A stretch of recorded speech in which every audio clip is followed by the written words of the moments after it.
Next up is Wurm, a sort of hybrid shooter, platformer, a couple other things, which reminds me a little of a mix of Blaster Master and Golgo 13. The game also has narrative cutscenes like Ninja Gaiden or, well, Golgo 13, along with an element where you have a crew of characters on your ship who you need to talk to in order to progress. The article and maps on the poster cover the first 6 levels of the game. Much like Golgo 13, Wurm is a game that is a jack of all trades and a master of none. On the one hand, you have a vehicle with regenerating shields, which, one would think, would promote a more slow, deliberate gameplay style. As you advance, you fight some enemies, let your shield regenerate, and then move on to the next fight. However, there are significant chunks of the level which have constantly, endlessly spawning enemies, encouraging you to rush. So you somewhat need to rush to the next place where you can stop to let your shields recharge. Additionally, your vehicle has 2 movement modes. One is a Blaster Master-esque tank, but without the jumping, and the second is as a more conventional shoot-'em-up vehicle, but with the spread shot on all the time. The former uses less fuel, but the latter lets you evade enemy bullets and lets you phase through the landscape, but often at the cost of losing your shield. And I haven't even gotten to the stages where you're getting out of the ship to explore or shooting at targets from a first-person perspective. Ultimately, though, I wouldn't call Wurm a failure, nor would I call it a success. It's just a very, very interesting game, and one that is definitely worth the player's time. Moving on to the Game Boy titles, we have our second Final Fantasy Game Boy game in as many issues, with Final Fantasy Adventure.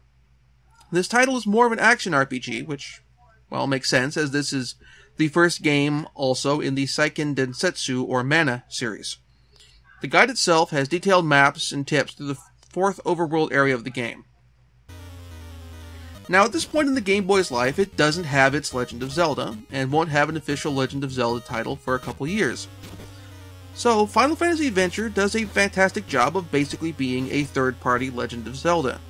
The level and dungeon design isn't quite as puzzle-focused as the first Legend of Zelda, nor the rest of the games after Zelda 2, but it definitely succeeds at providing that sort of action RPG gameplay on the go, combined with the ability to save pretty much everywhere, allowing the player to safely stop playing at any time, and come back to their game whenever they're ready. Moving on to Game Boy ports of NES games, we have a port of Tecmo Bowl. The article gives notes on all 12 teams. This is a decent enough port of Tecmo Bowl for the Game Boy, but I'd say the NES version is far superior, as you have a larger list of plays to choose from. Otherwise, it's a fairly decent game, and certainly the best football game on the Game Boy thus far, which I admit is damning with faint praise. That said, I didn't have any problem switching quickly between targeted receivers during passing. I will admit, while I didn't have the manual with me when doing running plays, so I couldn't figure out which button was for run and which button was for dive, and what button changed players when on defense, but honestly, if you're looking for a good portable football game for your Game Boy or GBA, this is certainly a viable option. Next up is a port for the Game Boy of Marble Madness, with notes on the first 5 courses. This is, quite possibly, one of the best ports to the Game Boy that I've played thus far. This version of Marble Madness really captures the essence of that game, from the pitch-perfect controls, to the physics, the field of view, and the size of the sprites being just about perfect on the screen. Were I to give a weakness for this game, it's more a weakness that's related to the Game Boy's hardware. The Game Boy's screen on the original model wasn't backlit, so you'd probably have some difficulty seeing the gameplay on that system. And you would probably, at that time, have been better off playing the NES version of the game. However, now, with backlit GBAs and Game Boys that have been modded to add a backlight, I would say this game's time has come. If you want a portable version of Marble Madness, get this game. In the Game Boy classified information column, we have a code that will allow you to test drive any stage in Battle Unit Zeoth. In the SNES preview portion of this as well, we have a look at 8-way whipping in Super Castlevania 4, urban planning in SimCity, and kicking butt in Final Fight. Now, we have only 2 games in the Now Playing column this issue, Eliminator Boat Duel, and Bo Jackson's Baseball. Back when Bo Jackson was relevant because he played every sport.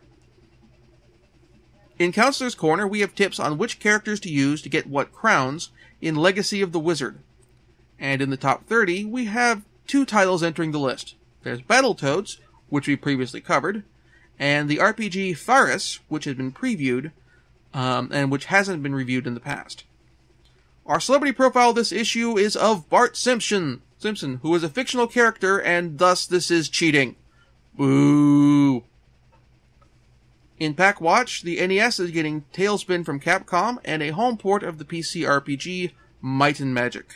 And on the Super Nintendo side, we have looks at Darius Twin, Nosferatu, Super Battle Tank, all of which are on the way, along with rumors of the SNES release of Ys 3, Wanderers from Ys, coming to the US. For my picks this issue, Super Mario World is the clear choice. If you own a system that can play SNES games, it is worth your time and money to pick up a copy of this, if only to play the game through once. Putting Super Mario World aside, though, if you happen to come across a copy of Kickmaster at an affordable price, it's definitely worth picking up, though I'd say paying over $50 for it would be a bit much to me. On the Game Boy side, Final Fantasy Adventure and Marble Madness are both solid picks. If you're looking for something to play on the go, I'd definitely get the Game Boy version of Marble Madness. Whereas if you're looking for something to play on your Super Game Boy or Retron 5, a good just sit down and play a Game Boy title, I'd go with Final Fantasy Adventure. Next time we will get further into the domain of the 16-bit console generation. If you enjoyed the show, please like and subscribe to the channel, tell your friends. Also, feel free to back the show on Patreon. There's a link on my YouTube channel up around here. If you prefer not to chip in a few bucks a month or what have you, there is also just a general tip jar on there if you just want to just throw some money my way. So, thank you very much for watching. I will see you next time.